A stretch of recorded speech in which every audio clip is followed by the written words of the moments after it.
नमस्कार, टेस्टी फूडमध्ये तुमचे स्वागत आहे।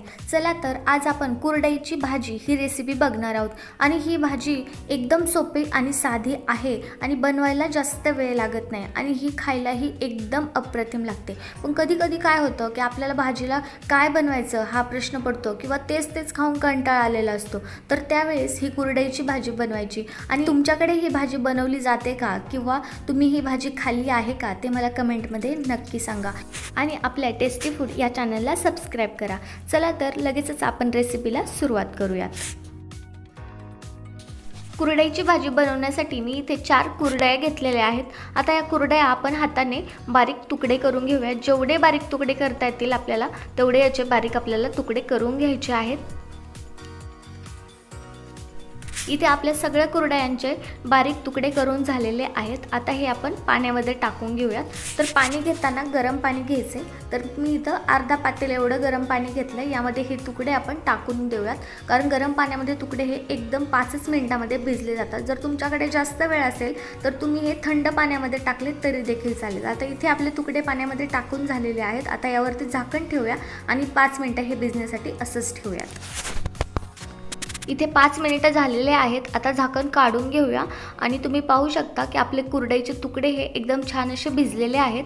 आता यातील पाणी आपण काढून घेऊया। तर पाणी काढण्यासाठी मी इथे चाळणी वापरलेली आहे आणि चाळणी एका भांड्यावरती ठेवून घेतलेली आहे। आता हे कुरडे आणि पाणी या चाळणीवरती टाकून घेऊया म्हणजे आपली कुरडई आणि पाणी सेपरेट होईल। आता यातील जर काही मोठे तुकडे वाटत असतील कुरडईचे तर हाताने ते थोडे तोडून घ्यायचे म्हणजे ते छोटे छोटे तुकडे होतील। आता हे तुकडे आपण चाळणीवरती असेच 5 मिनिटं ठेवूया म्हणजे यातील संपूर्ण पाणी निथळले जाईल। इथे 5 मिनिटं झालेले आहेत आणि आपल्या कुरडईमधील संपूर्ण पाणी हे निथळलेलं आहे। आता आपण याला फोडणी देऊन घेऊया। फोडणी देण्यासाठी मी कढई गॅसवरती ठेवून घेतली। कढई चांगली गरम झाली। आता यामध्ये तेल घालूया। तर मी 1 पळी एवढं तेल घातले। आता तेल चांगलं गरम झालं की यामध्ये जिरं घालायचे। जिरं देखील 1 चमचा घातले। आता जिरं फुललं की यामध्ये कांदा घालायचा आहे। तर मी एक मोठ्या आकाराचा कांदा बारीक कट करून घेतलाय आणि तो घातलाय। आता कांदा तेलामध्ये छान मिक्स करून घेऊया आणि याचा गुलाबी रंग होईपर्यंत हे परतून घेऊया। कुरडईची भाजी करताना कांदा थोडासा जास्तच घालायचा कारण कांद्यामुळे कुरडईची भाजी ही एकदम छान लागते। इथे आपला कांदा छान गुलाबी रंगावरती परतलाय। आता यामध्ये आपण ठेचलेला लसूण घालून घेऊया आणि याचा कच्चेपणा जाऊपर्यंत हे परतून घेऊयात। आता यामध्ये आपण लाल तिखट घालून घेऊया। तर अर्धा चमचा लाल तिखट आणि अर्धा चमचा हळदी पावडर मी यामध्ये घातली आहे। आता हे सगळं छान मिक्स करून घेऊया आणि आता यामध्ये बारीक चिरलेली थोडीशी कोथिंबीर घालूया आणि ती देखील छान मिक्स करून घेऊयात। कोथिंबीर छान मिक्स झाली आहे। आता यामध्ये आपण जे भिजवून ठेवलेले कुरडईचे तुकडे आहेत ते यामध्ये घालून घ्यायचे आहेत आणि ते देखील छान आपण मिक्स करून घेऊयात। इथे आपली कुरडई ही छान अशी मिक्स झालेली आहे। आता यामध्ये आपण पुन्हा एकदा बारीक चिरलेली कोथिंबीर घालून घेऊया आणि ती कोथिंबीरही छान मिक्स करून घेऊया।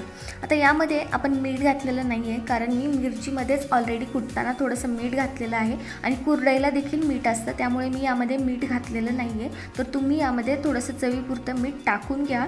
आता अशा प्रकारे आपली इथे कुरडईची भाजी ही बनून तयार झालेली आहे। आता गॅस बंद करूया आणि ही प्लेटमध्ये खाण्यासाठी वाढून घेऊयात। अशा प्रकारे आपली कुरडईची भाजी ही बनून तयार झालेली आहे। ही बनवायला जास्त वेळ लागत नाही आणि खायलाही ही खूप छान लागते। अवघ्या 10 मिनिटात ही भाजी बनून तयार होते। कधी कधी होतं की आपल्याला काय बनवावं हा प्रश्न पडलेला असतो तर त्यावेळी ही कुरडईची भाजी बनवा। ही खायला खूप छान लागते। तुम्ही ही चपातीसोबत खा किंवा भाकरीसोबत खा दोन्हीसोबतही एकदम अप्रतिम लागते। पण त्यातली त्यात तुम्ही जर ही चपातीसोबत खाल्ली तर ही चपातीसोबत अजूनच जास्त टेस्टी लागते। काही ठिकाणी याला कांदा कुरडई म्हटलं जातं किंवा याला कुरडईची चटणी देखील म्हटलं जातं। अशा प्रकारे ही कुरडईची भाजी तुम्ही नक्की बनवून पहा, तुम्हाला ही खूप आवडेल। आणि जर व्हिडिओ आवडला असेल तर लाईक करा, शेअर करा आणि जर चॅनलवर नवीन असाल तर सबस्क्राइब करा आणि शेजारचं बेल आयकॉन देखील प्रेस करा म्हणजे माझे नवीन येणारे व्हिडिओंचे नोटिफिकेशन तुम्हाला पडेल। पुन्हा भेटूया अशाच एका नवीन रेसिपीसह। चला तर मग बाय आणि थँक्यू।